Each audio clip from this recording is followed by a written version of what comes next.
What's going on, good people? It is time to check your ego at the door. Let me repeat myself. It is time to check your ego at the door. Writers are some of the most self-confident people on the planet. Just the thought process that when you write with your left hand or your right hand or your fingers on the keypad, the belief that what you're writing can tap into the hearts and minds of your audience requires a huge amount of self-confidence. Self-confidence is a good thing for your career. But there's a big difference between egos and self-confidence. Confidence is about progress. Confidence is about moving forward. Ego will hold you back or keep you stagnant in the same place. Confidence is the ability, the self-belief that you can handle anything or any project that's given to you. You have an editor or publisher that says, I need a quote or two from a veteran professional locker room around a bunch of grizzled veterans who don't want to talk to the media at all. And you have the confidence in your ability to say, you know what? I'm going to go into that locker room and get the quote. Get the tough quote. Get those players to talk about a subject they don't want to. You have the confidence and self-belief to say, I can handle that job and I'm going to get it done.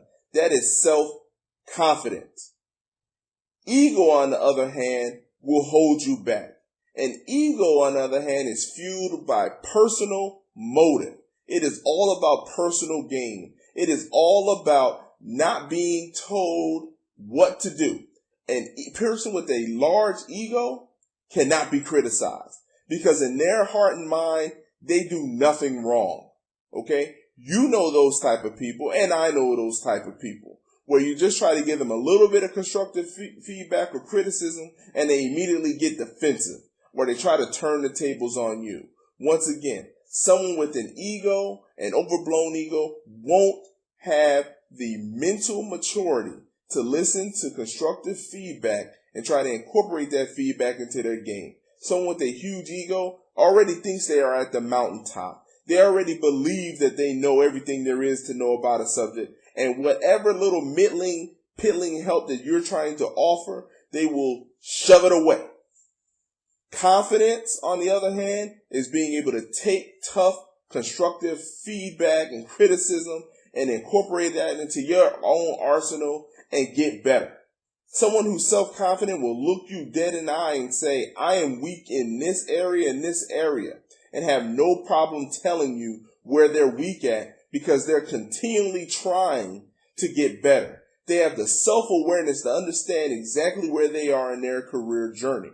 But someone with a overblown ego does not have the mental capacity to take a true self-awareness test to see exactly where they stack up in terms of strengths and weaknesses. And you know the exact type of people I'm talking about. We all have encountered these people in life, but don't let it happen to you.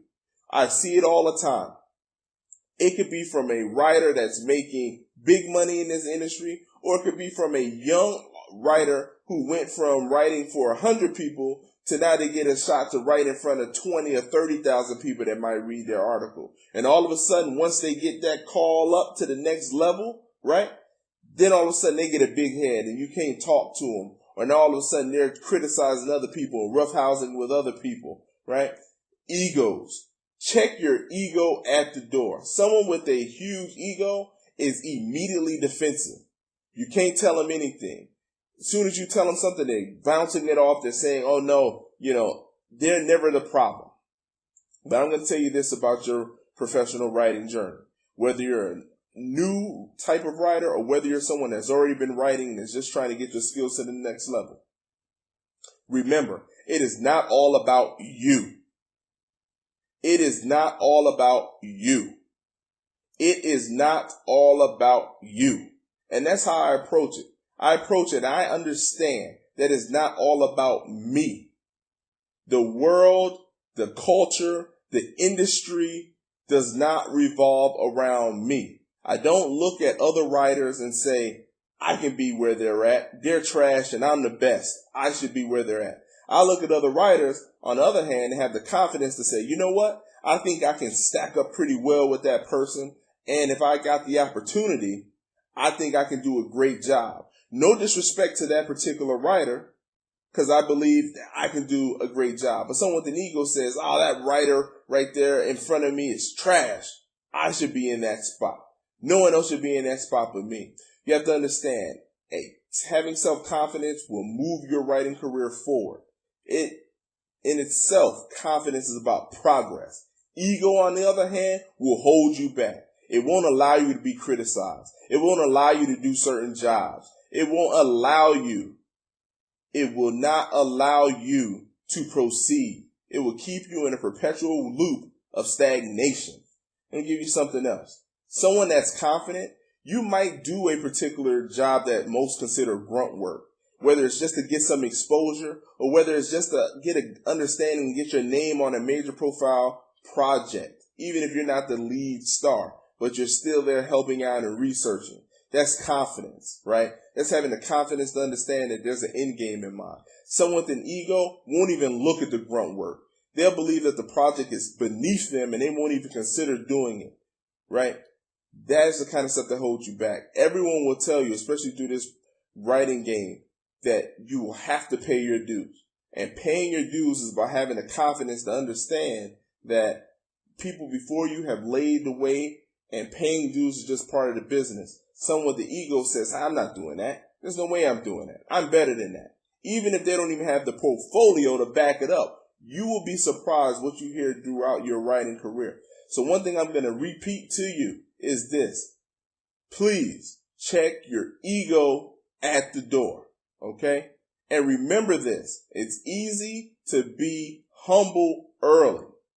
But when you get success, which I know you will get that success, when you get that success, remember to check the ego at the door and remain humble. That's going to be one of your biggest tests and challenges as a writer. Just the ability to remain humble and check that ego at the door.